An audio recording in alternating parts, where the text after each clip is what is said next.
going to hand it over to Mark. Well, thank you very much, Aries. As said, my name is Mark Loer. Today, I will be talking to you about best practices for creating a highly scalable platform. And all of this is based on my experience on things that I've done in the past, platforms that I have created in the past. So for people that do not know me, said my name is Mark, at the Linksman in Twitter. I co-founded a consultancy called Yukon Cherry, based in London, in the UK. And I've done a bit of everything. I've worked at Rackspace, I've worked at Trainline, Canonical, ASOS, DevOps Group nationwide, and lastly at HashiCorp. In all these different companies, the thing in common is that I have been either creating platforms or creating teams, or both. So in that sense, this talk is an approach that will be high level, but high level in a way that will make you think about how do you approach not only the creation of these platforms, but also how to integrate these platforms with your respective teams and your organizations. And I've been lucky enough that I've been doing DevOps since 2009, when it was called WebOps. It wasn't called DevOps yet. So I've done quite a bit of it. Not only that, but also I created a meetup called London DevOps back 7 years ago, and it is right now the biggest meetup in the world, DevOps related.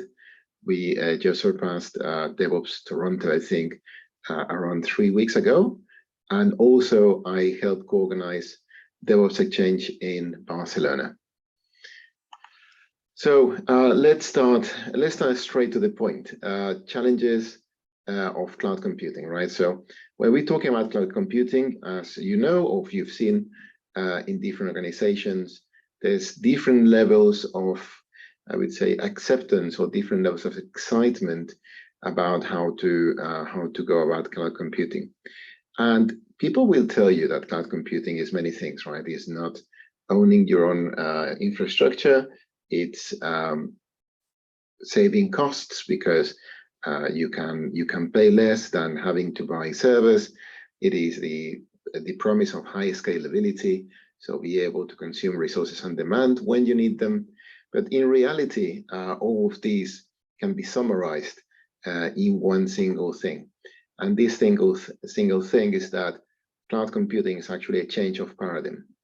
And this change of paradigm is not a small one. We are changing the way we have been created platforms for the last 20, 30 years. And we are changing it in a way that is quite revolutionary. It's an evolution on how do we create platforms, right? And you've seen a lot of these already before. This change from a monolith application that would take weeks or months to be able to be deployed. Deployment would be something quite painful. It would take hours and it would be mostly manual. And going from that to microservices, where you have teams that are maintaining small snippets of code, small applications that do communicate with one another. They have their own release cadency. Some of them can release even several times per day. And they are a lot less complex in nature because we have chiseled the monolith away, as they say, and we have created all these very small microservices. And this is an advantage, but we'll see in this talk that there's also several disadvantages to these that need to be compensated for. Also, of course, we've gone from doing manual testing, having a QA team that was doing everything by hand, all kinds of tests, all kinds of reports by hand, to going to continuous integration, right? We are trying to create then an automated pipeline with all these tests that will reduce the time to get that feedback, because anytime that we reduce any of these feedback loops, the faster we can actually develop, the faster we can actually go to market. And that is a competitive advantage for any company.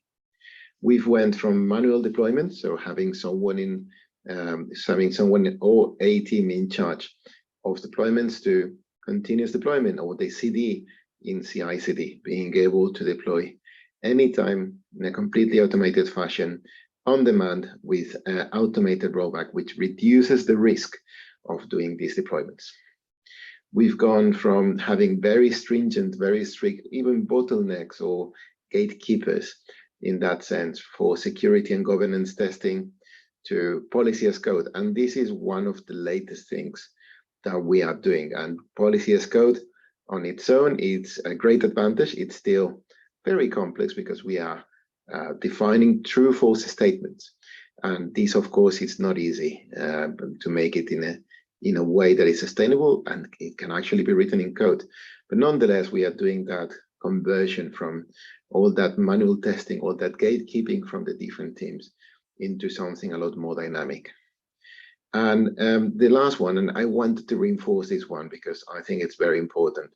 Rollback is problematic in the old world, right? If you wanted to roll back, you had to restart again the whole deployment with the previous version or any of the above, right? You needed to, your rollback scenario would take hours, would take a lot of pain, and most of the time it was not even properly practiced because it was very difficult to be able to practice rollback from any point of that deployment. When nowadays, we do automated rollbacks thanks to continuous deployment. So we have reduced the risk. We have reduced the, I would say, the fear of deploying, and that incentivizes people to be able to deploy often. Nonetheless, this is a change of paradigm, right? And if we go back to the maxim of DevOps, that DevOps is first of all about people, then processes, then tools. When you go to any company, and I've done that several times myself, and you say, we're going to change all these things and we're going to go towards a more DevOps model, towards a more cloud-friendly model, this is normally the kind of initial reaction that you get from them, right? Because I said, we as engineers, we as humans, we dislike change. And I don't mean that we don't embrace change, because that's something that we need to do every single day. But we dislike changes in what we do. And we are not great at adapting to changes. It takes time, it takes effort. In this case, I said, it's a change of paradigm. So engineers that go from not knowing anything about cloud to having to manage one of their applications in the cloud, they have a very steep curve of learning. So all of these then creates what we call the different routes to cloud. When we talking about the routes to cloud, we're talking about the ways that we are migrating applications or moving applications to the cloud. And for cloud engineers, normally, the ideal scenario is having a greenfield application, right? You have this greenfield application that you're writing from zero, using all the advantages of the cloud, using microservices, using APIs, using all these goodness. But in reality, rewriting an application or greenfielding an application is quite an investment, is quite an effort for any company. So greenfielding, even if it's the ideal scenario, is not normally the one that is chosen. Then we have brownfielding applications, right? Where we have an application that is already running, is already there, but we want to modify it in order to be cloud friendly. And this takes some time, can be weeks, can be months, in order to be able to make this application cloud friendly or cloud native, right? And then we have the lift and shift. And this lift and shift is in a way, the easier, right? But also the less effective one. Because with lift and shift, what happens is that you are just literally transposing the application from its current environment to a cloud environment. So you are creating a cloud environment that should act or should interact with the rest of the system in a way as a data center would do. And as you know, that in this sense doesn't take advantage of any of the architecture and advantages of running in the cloud. So at this point in the market, most companies, especially companies that are not cloud native, they are going heavily towards lift and shift. They want to make sure that they migrate to the cloud on time or within budget or exactly as they expect. And then once they are in the cloud, they start to suffer some of the consequences of that lift and shift. And things like high cost of maintenance, high cost of operation, because you are creating instances, or you're creating resources that are bigger than the way they should be, because the application is not cloud friendly on its own, having issues with the stability of the application itself. So all of these needs to be either compensated or needs to be calculated for. So what happens then is that a lot of companies, the cloud journey normally stops here. They do a lift and shift. They realize that running to cloud not only is not saving them money, but also is very painful. So they stop here and they roll back to the data center that they normally know. And that's where, I said, consultancies or AWS itself or Microsoft, they offer services or they offer methods to migrate to the cloud, but also that's where a lot of companies are starting to create these new departments, or not new in name, but new for the company itself, that are called the developer experience. And these developer experience departments, what they do is that they are prepared and they are ready and they are experts in the cloud, and they know exactly all the things that are needed in order to successfully run an application in the cloud. So these developer experience teams, they do incentivize, they do enable more brownfield applications, because I said with greenfield, you literally start from zero. So you need a new team that understands cloud natively. So once we talked about these and the challenges of the cloud, we know that most of the companies will start embracing cloud in one way or another.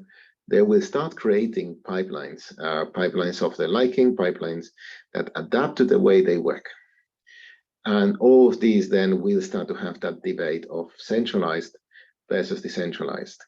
And when we're talking about centralized versus decentralized, is do we want to run everything from a central team? Or as we are migrating towards, I said, microservices, very small applications, what most companies have is that they are creating more and more teams, very small teams of 3, 4, 5 people maximum. And these teams are responsible for maintaining one app or for maintaining one microservice. And that's all they do. And they can iterate at speed. So in this sense, then you have both models, right? You have the model where every single team is absolutely and completely independent and they can do whatever they want. Or you have the model where you have everything centralized.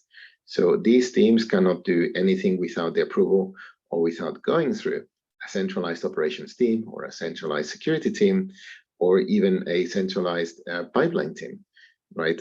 So in this case, and my answer to this is that this is not as easy as one model for everyone, because in reality, the way to solve centralized versus decentralized, and this is one of the difficult problems to solve, is about, it's all about team models, right? It's all about how you create your teams. It's all about how these teams interact with one another and with the rest of the business and the business stakeholders. So in this sense, I would say there's many ways to resolve this. There's many ways to go about creating these teams, but I can give you a couple examples. So at Nationwide, I was responsible for one of the platforms, and I created these teams, or I created these teams with more people. So as you can see, these teams are highly individual, highly operational teams. All of them are responsible or are given a certain responsibility, and they can execute that in iterations or in sprints in this case, because Nationwide was running Scrum. And these teams were separated by function. So you had different Scrum teams or different squads in the infrastructure team. You also had different squads inside the developer teams, and each one of them was either responsible for a full application or they were responsible for one of the functions of the application itself. So they can either be responsible for one app or several applications that do similar things inside the same function. And all of these teams were created with the objective that no team should be bigger than 7 engineers. Because if you look at all the different books about team management, team creation, the communication or human communication, it starts becoming extremely complex, and it starts becoming more and more difficult when we pass this magic number of 7. Because for some reason, our brain is wired that we can only keep track of 7 people at the same time paying full attention. If you look at the way we created the teams at Trainline. It's fairly similar, but there's some slight differences. The infrastructure team was divided literally in functions. So there was every single squad was doing things very differently, and they were specialized in different things, as I said, security, automation, networking, etc.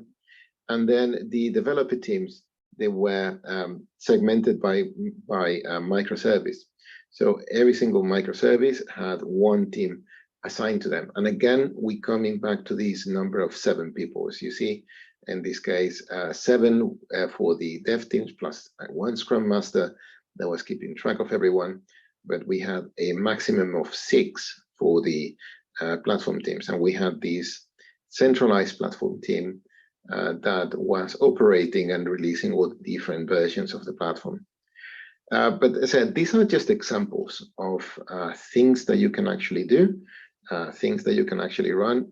My recommendation is that if you can, and if you have not done this already, grab a copy of Team Topologies. It's written by a good friend of mine, Matthew Skelton, with Manuel Paes, and they go through these issues, they go through these challenges very much in depth. They go through every single scenario. They not only talk about best practices or best ways to create these teams, but they also talk about all the anti-patterns, all the teams that are created in a way that they are actually not effective, or that they are actually not functional in the way they should be, and create more problems than solutions, or create barriers instead of trying to break those barriers down.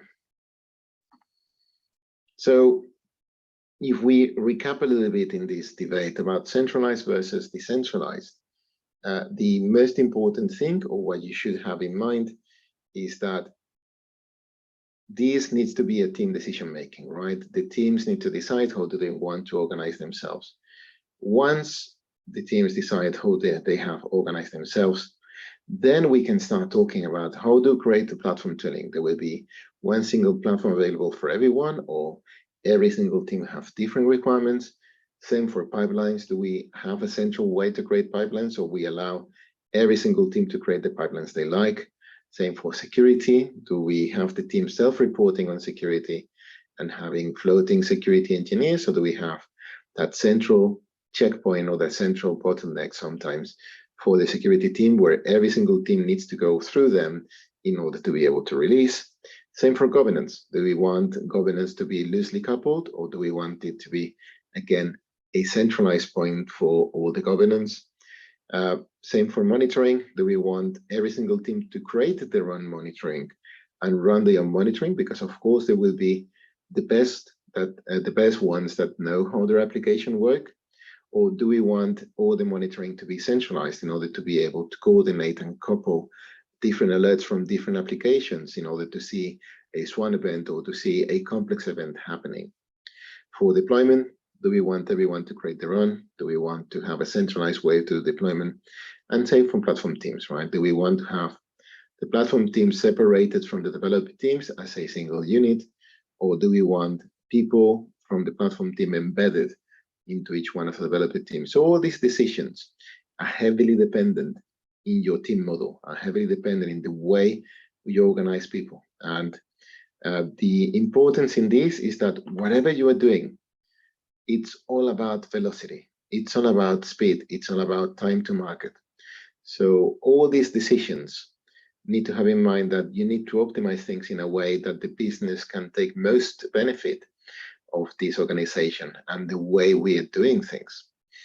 Because just in case you don't know it, there's this thing called Conway's Law. And Conway's Law, what it says is that you create software or you release software exactly the same way as your organization is organized, right? So the way you create software is heavily dependent in the way you organize yourself.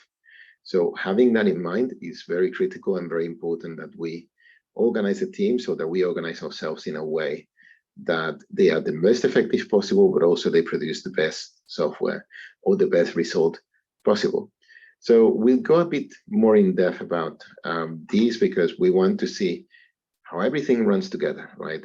Now that we got all these concepts, and I know I've been quite abstract so far, we need to check and we need to make sure that all these concepts coupled together in a way that you have a platform or you have an infrastructure that not only is as optimal as possible, but also that it creates the right groups, it creates the right interactions for all the business in order to be effective. And that in reality is decision time, right?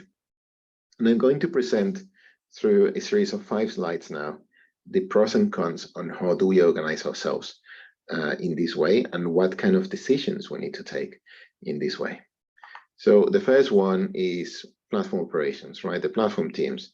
We used to have always a centralized platform team that would resolve all the issues or would build the platform needed for all the different teams to operate, right? And that model, it's a bit of a bottleneck model because the way that things used to be then is that the speed to deployment or the speed of the teams depends on how quickly the platform team can come back to you. And in this case, of course, if you have a centralized platform team, everybody knows each other very well. They work together, possibly in the same tables or in the same section of the office, and they perform incredibly well together.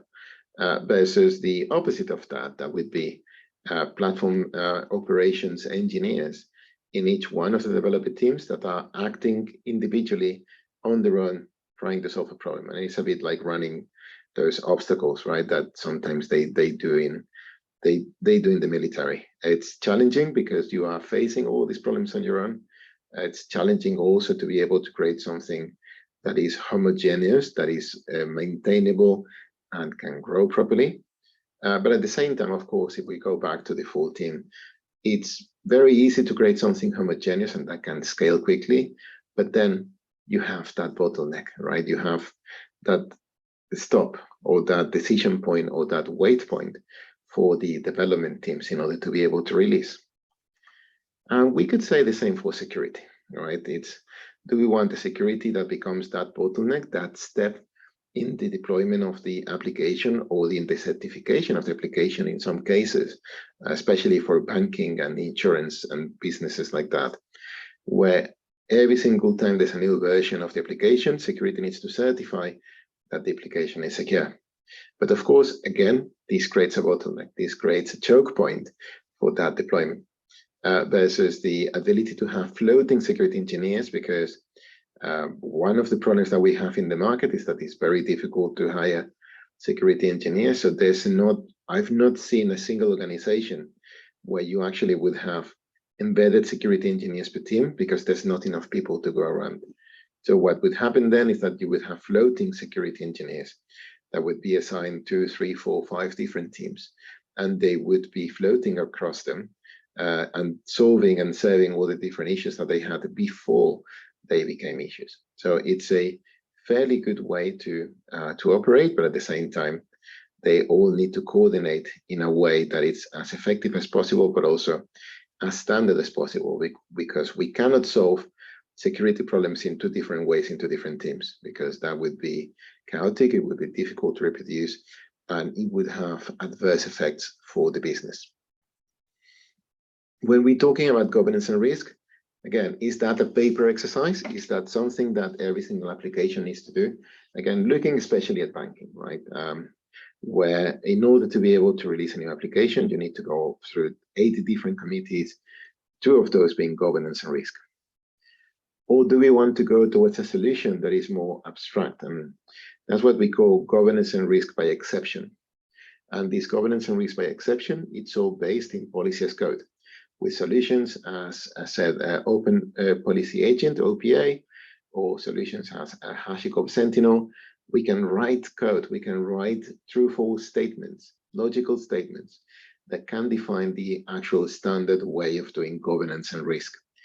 And the governance and risk by exception, what it means in this case is that then if for any reason the application does not pass these tests, does not pass the governance and risk policy as code, then we either need to make an exception or they need to go through the full process. What this makes or what this creates is the opportunity for applications to be as standardized or as compatible or as as, I would say, within risk as possible, while at the same time increasing the deployment to market speed, right? So in banks that have been doing governance and risk as exception, we've gone from a turnaround of around 10 to 14 weeks to be able to deploy an application to a turnaround of 3 weeks. And that, I'm not saying just the governance and risk process, but I'm saying everything from starting to write application all the way to deployment to production. When we're talking about deployment, we find ourselves with the same thing, with the same paradigm as we found ourselves with the platform. Do we want to create different ways to the deployment for every single application, for every single team, using different tooling, using different pipelines, because it can be done, and some companies do that, but at the same time, it makes the whole maintenance of the pipelines more difficult because you have as many pipelines, as many flavors as pipelines you have. Versus a standardized pipeline where, by standardized, I don't mean that everybody has to deploy exactly the same way, because we know that that doesn't happen because there's different requirements for different applications, but have a standardized set of steps for that pipeline. That said, like all the different CI steps, including as a unit testing, integration testing, smoke testing, etc., all the way to governance testing, risk testing, security testing. And then when we do the deployment, having a very standardized way of doing pre-install, install, post-install operations that is respected, honored across all the different teams in the same way. Or create what you see on the right, which is just different ways to grow things with different organisms growing in different places, right? Just writing your own pipeline loosely, following these recommendations. But the problem with that, of course, is that developers, when they write these pipelines for continuous integration, and especially for continuous deployment, they are not experts in these areas because they are very good at writing the code, but not as good as creating these pipelines. And then we enter into a problem where every single pipeline might have problems or might have drawbacks or might have limitations. So in this case, this one is actually one of the most important decisions that you will take when collaborating, talking with these different teams, and making sure that we follow across as we should. And the final question, the final decision is monitoring and logging, in a sense, right? Do we want every single team to write to the monitoring and to the logging in exactly the same way? Do we want them to run their own monitoring and logging? There's advantages and disadvantages to both, because if we have a centralized monitoring and logging, then we can start detecting and looking at different patterns and different chain events that happen across the operation, across the application, versus having very, I would say, very focused monitoring and logging for each one of the applications that might detect outliers, might detect things that otherwise a standardized logging platform or a standardized monitoring platform might not be able, or might be difficult to be able to detect. So there's pros and cons for both of them. The important thing of all of this is that failure is okay, failure is good. We won't get this right the first time. It doesn't matter how much we plan, it doesn't matter how much we do. We try to do things as best as possible. It's very difficult to get this right the first time. So it's all about reducing the cycles of trial and error, right? Reducing the cycles in a very DevOpsy way.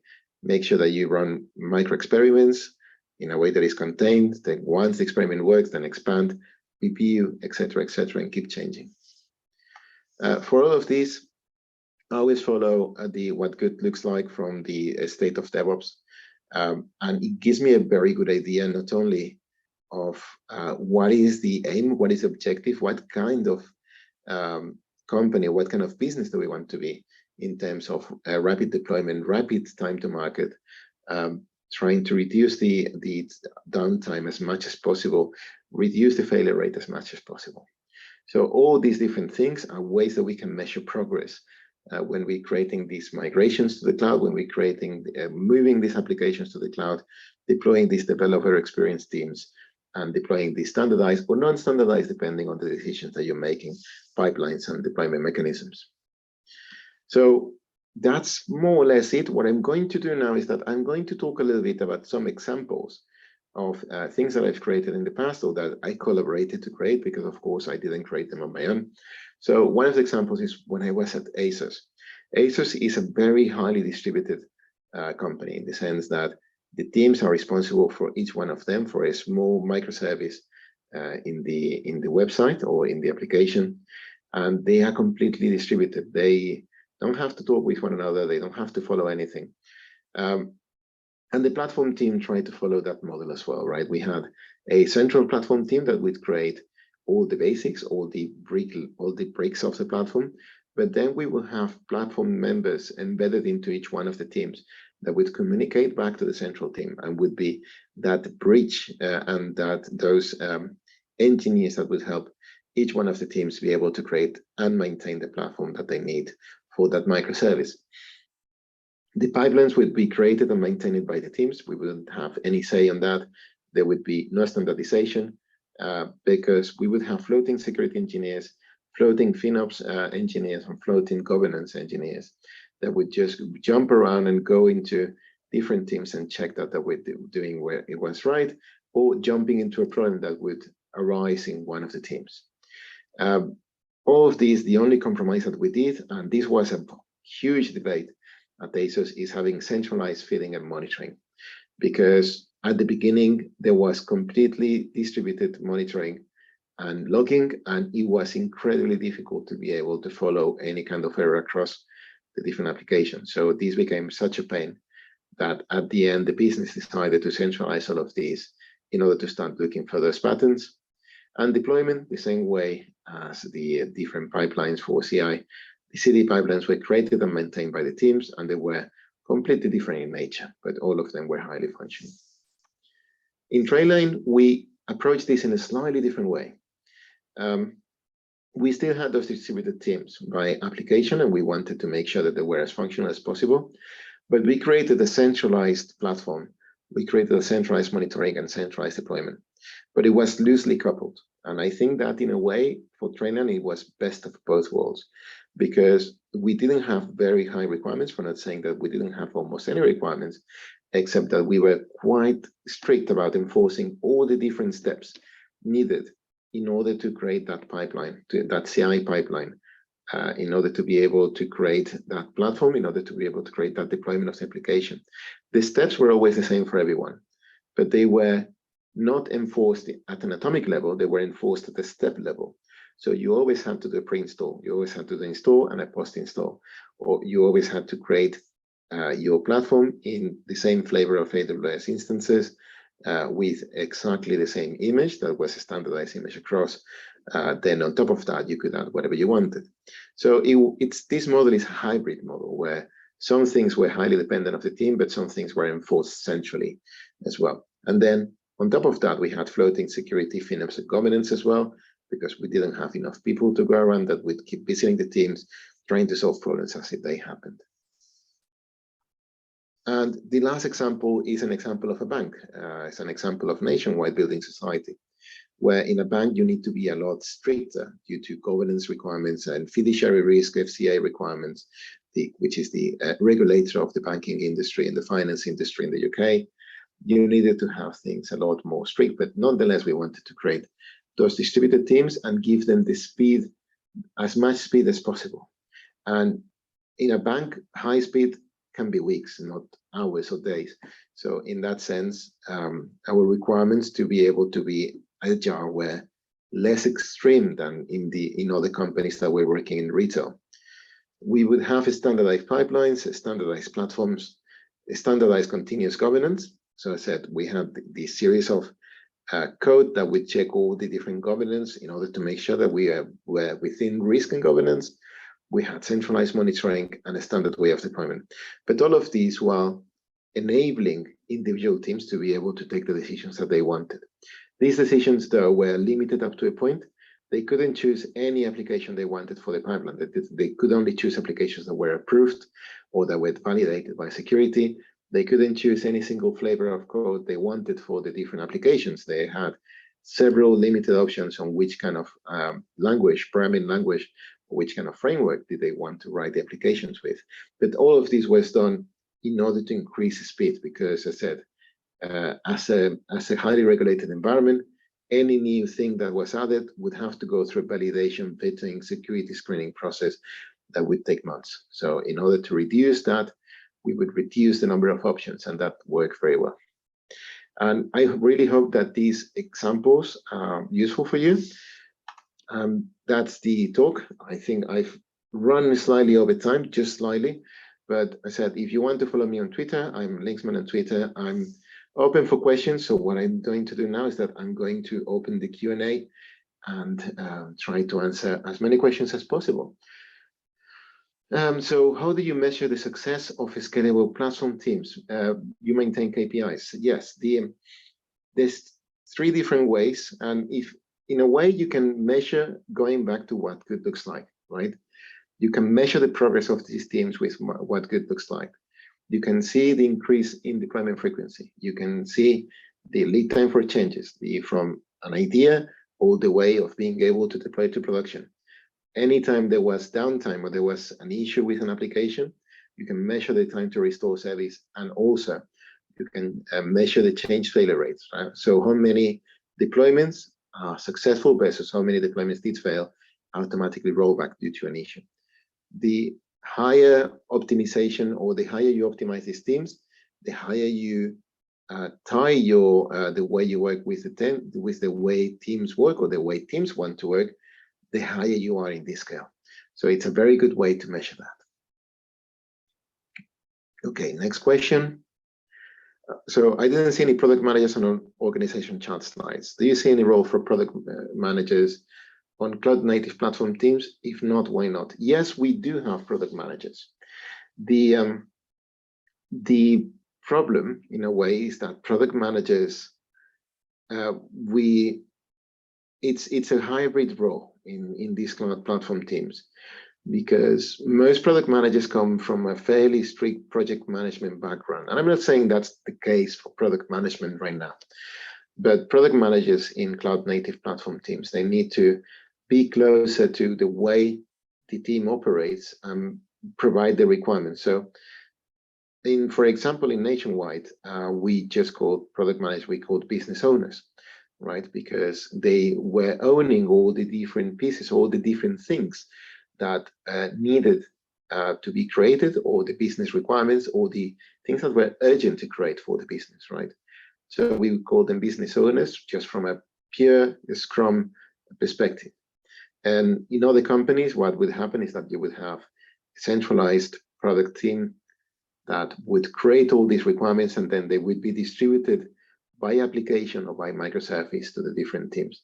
And then there would be the Scrum Masters, or there would be a product manager that would be assigned to one or more different teams that then they would enforce, or they would validate that what the team created is exactly what the business needs. So yeah, there's definitely space for product managers. In my opinion, also, product manager is one of those roles that is changing so much that I find it quite exciting, the way it's going. All right, last question that I have. If you have more questions, please just press the Q&A button and write your question out. I'll do my best to answer them. So last question I have, how do you define platform operations compared with the other categories you highlighted? Security, governance, risk, deployment, monitoring, logging. So platform operation for me is anything and everything that is written as code, or that is maintained by a team that needs to create resources from zero all the way to have something that you can deploy, right? So it's all the base layers of this platform. And in there, then you will have the security team, governance and risk teams, the CD team, deployment team, and the monitoring logging teams feeding into that, I would say, into that idea, into that platform engineering organization. But platform operations for me is if you strip all of those apart, then it's the team that creates the resources, chooses the right image, installs the operating system, adds all the requirements to the operating system, the way it works, and then makes things ready for a developer team to be able to deploy an application. Cool, we have another question. Here we go. If you were to suggest a mission statement for the platform team, what would it be? For me, the if I had to do a mission statement for the platform team, I go a bit zen about it, is be unnoticed, right? So you want to have a platform team that creates things in such a way that they do not become the bottleneck. Because the more teams you have running microservices, the more the platform team can become a bottleneck, can become that central choke point, right? So you need to create things in a way that they are easy to use, they are simple to use, but at the same time, they cover all the business needs from all different aspects. So any platform team that creates things in a way that is optimal will be nimble, will be unnoticed. People will only realize that the platform team is there when something doesn't work for any reason. Cool. And another question, perfect. All right, at what point do you think a dedicated platform team is needed rather than having engineers from each team performing platform engineering tasks and roles? That's a great question. For me, I would say a dedicated platform team is needed from day one. And that's a bit controversial, but the way I see this is that if you have developers or you have engineers that do not have a good experience in architecting platforms, you will have a platform that will be loosely coupled and will be difficult to maintain, difficult to operate, and difficult to deploy to. And in this sense, for example, you can see the problem that Twitter had. Twitter started with no platform teams, and every single development team would create their own platform and they would create their own requirements, etc. It got to the point that it was unmaintainable, and they had to reset the whole thing. They had to write a new platform from zero. It took them, I think, something between 2 to 3 years to create all the right architecture in order to be able to scale.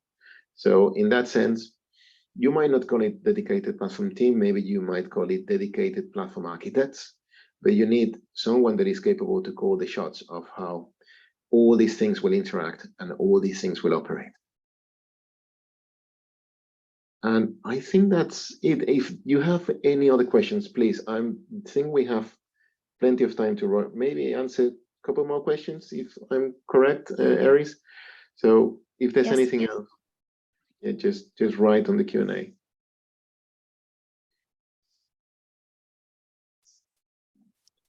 I have a question for you, Mark. You talked a little bit about finding the right level of abstraction for developers on the platform. Can you expand a little bit more on how to go about doing that? Yeah, so what you don't want, so I'll give you an example that happened at Nationwide, what I found quite interesting. The security team was so concerned of giving full deployment rights to the developers. What they created was a framework in which you would write your requirements in order to create a deployment pipeline, and they would write a deployment pipeline for you. You wouldn't have a choice. You couldn't touch it. You couldn't even look at it. They would create it for you, right? And that for me is the wrong level of abstraction. What you want to do is give liberty to the developer teams to be able to create exactly what they need, but with some parameters, right? And these parameters, as I said, make sure that you have some, let's say, some smoke testing, make sure that you have integration testing, make sure that you test with all these different applications that they interact with you, make sure that the way you deploy is that you follow a standard process in which you have a pre-install check, install check, post-install check with automatic rollback, with all of these that have been practiced, not only live, but have been practiced in the past. So this, for me, would be the abstract requirements, right? It's like, I'm not telling you exactly what to do line by line, but I'm telling you what I expect that needs to happen. And then from there, it's on you to be able to make sure that you are following that. Awesome. Thank you. Once again, Q&A is open for folks who have questions. But in the meantime, a second question for you, Mark. You mentioned the Team Topologies book as a great resource for people to reference earlier. Do you have any other recommendations for where people can get some more insight into this? That's a very good question. I'm just right now looking at my library because I have too many books.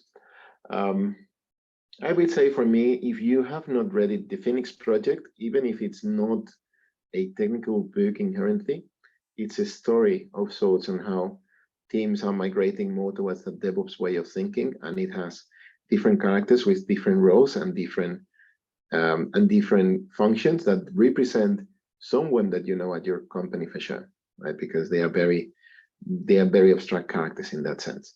And it explains the story, and I think it does it in a way that is very interesting, because you can see how does all these DevOps methodology, all these ways of working apply in a story. And as humans, the best way we learn is by having a very good story to read. Awesome. Thank you, Mark. Well, it looks like there aren't any. Oh, no, there's there are one two more. Yeah, there we go. Whether something monitoring should be centralized or decentralized or hybrid depends largely on the company's industry and the team. But it's just a process for figuring out whether centralized or decentralized is best for the team. Open forum, done with team leads or experimentation. Great question again. For me, the best way to do this is learn by mistake or learn by pain point in a way, because the problem you have is that you don't have anyone, except for very big organizations, you don't have anyone that is responsible for monitoring as a function.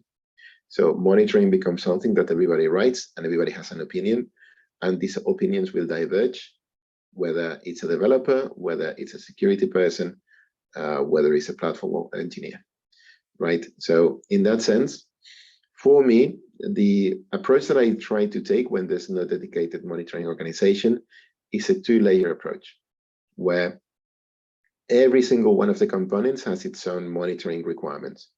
If you create an operating system, it has its monitoring requirements that are written as standard. If you have an application, you will have a layer of requirements that are basic for the application. So if you have an application that has an API, you want to do an HTTP check on the API. You want to do basic operations, but then on top of that, you will have the layer of monitoring that is only pertinent to the application itself. And that always is best managed and created by the developer team itself. So for me, when I'm talking about centralized monitoring, or when I talk about centralized monitoring in the case of ACES, is that every single team, what they do is that they create their own monitoring, but they're feeding all of that back into a central monitoring place, because then you can start correlating the data. And this has some requirements, like having a standardized log format or having a standardized way of creating alerts. But these, again, are loosely coupled, right? We're not telling you exactly what to do, only what are the requirements in order to operate with this platform.